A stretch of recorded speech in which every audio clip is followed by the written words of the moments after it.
Sinabawang pritong bangus na may gulay. Hi guys, nagutom na naman tayo sa ulam. Magluto tayo ng pritong bangus na nilagyan natin ng gulay. Hi guys, nakabili ako dito ng siling green, spinach, yan, kulitis, tapos kamatis at sitaw, at meron tayo ditong kalabasa guys. So yun guys, hugasan na natin mabuti at himayin na natin ang ating mga gulay.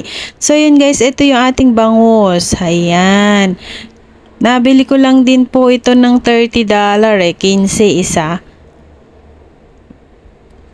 Hugasan natin itong mabuti. Hindi ko na to po inano ng kaliskis, pinatanggal ng kaliskis. So i-dry po natin mabuti ng towel, ayan, towel tissue, at lagyan po natin ng asin kasi guys nagtatalsik po pag may mantika, yung mantika nagtatalsik kapag may tubig. So yun guys, magpainit na tayo ng kawali at lagyan natin ng mantika at iprito na po natin ang ating bangus. So ayan guys, nagpiprito na tayo at takpan natin kasi takot talaga ako matalsik ng mantika. So ayan guys, nabaliktad ko na po yan guys.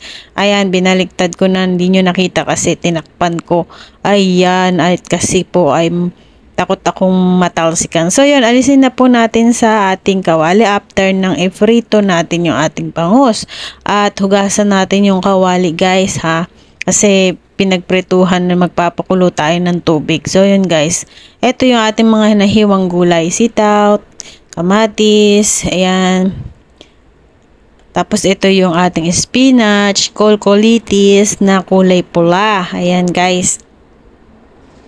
Pula yung nabili kong ang gulay. Ayan. So yun guys, magpakulo na tayo ng tubig. Nilagay ko yung ating luya, sibuyas at kamatis. Pakuluin lang po natin muna yan. Tapos ilagay na natin yung ating sitaw at kalabasa. So yun guys, pakuluan lang natin, takpan. And then ito guys, kumulo na. Unang kulo ay lagay na natin yung ating piniritong bangus. So dalawa lang po yung ilalagay kong piniritong bangus guys. At nag-add na ako ng sili. Tapos nag-add na ako ng seasoning at asin, salt. Ayan guys. And then, continue ulit natin ng pakuluan natin hanggang sa lumambot yung gulay. Ayan guys. So, okay na po ito guys. So, tignan mo. Medyo na siya. Malambot na yun guys. At nagkukulay na yung ating sabaw. So, ilagay natin yung ating spinach guys. Ito yung spinach na kulay pula. Ayan, kulitis kung tawagin sa Tagalog. So yun guys, tinakpan ko lang at binuksan ko na uli. Ayan, luto na guys. After ng pakulo na konti. Ayan guys, luto na ang ating gulay. I hope you like this video. Please give me thumbs up, like, shares, and comment down below. Ms. Ayusin mo here. Thanks for watching everyone. Ayan, nagutom na naman ang ating kunyang sa ating ulam today. Ito po ang ating ulam today. Pritong bangus na may gulay. Ayan, sinabawan. Kung tawagin nila dito ay bulang lang. Bulang lang guys.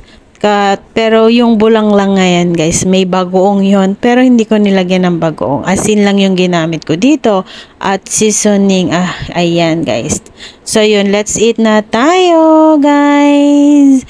Ayan, ang simpleng ulam ng mga kunyang ay napakasarap at healthy. Simple lang yan pero healthy yan, masustansya. So yun guys, lagyan na natin sa malinis na plate at ating kainin na for lunch today. I hope you like this video. Please give me thumbs up, like, shares, and comment down below. Ms. Ayusin mo here. Thanks for watching. Naging red yung sabaw kasi yung kulitis natin may red. Tapos nag-green na lahat. Yan guys. So maganda yan sa pang-red ng dugo. Ayan guys. Sa mga kulang ng dugo, maganda yan kainin guys.